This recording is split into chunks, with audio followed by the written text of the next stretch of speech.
हाय बच्चों, आज हम वर्कशीट नंबर 6 करने जा रहे हैं। सवाल नंबर 1, केशव और श्यामा सुबह सवेरे उठकर क्या करते थे? ये हम आपको वर्कशीट 5 में आप बता चुके हैं, आप उसमें से देख लीजिए। सवाल नंबर 2, दूध जलेबी की भी सुध नहीं थी, इससे क्या मुराद है? ये भी हम आपको पहले बता चुके हैं। सवाल नंबर 3, आलिमाना गुरूर किसे कहते हैं?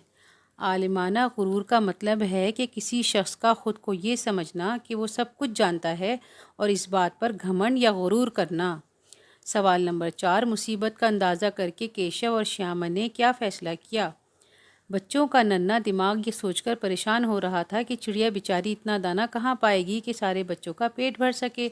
ये सोचकर इन दोनों ने फ़ैसला किया कि थोड़ा सा दाना कारनस पर रख दिया जाए। सवाल नंबर 5, दोनों बच्चों ने अंडों की हिफाजत के लिए क्या क्या किया?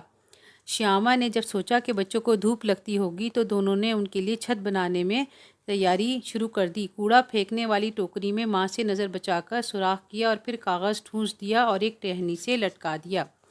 यहाँ हमारी वर्कशीट नंबर 6 मुकम्मल हो गई।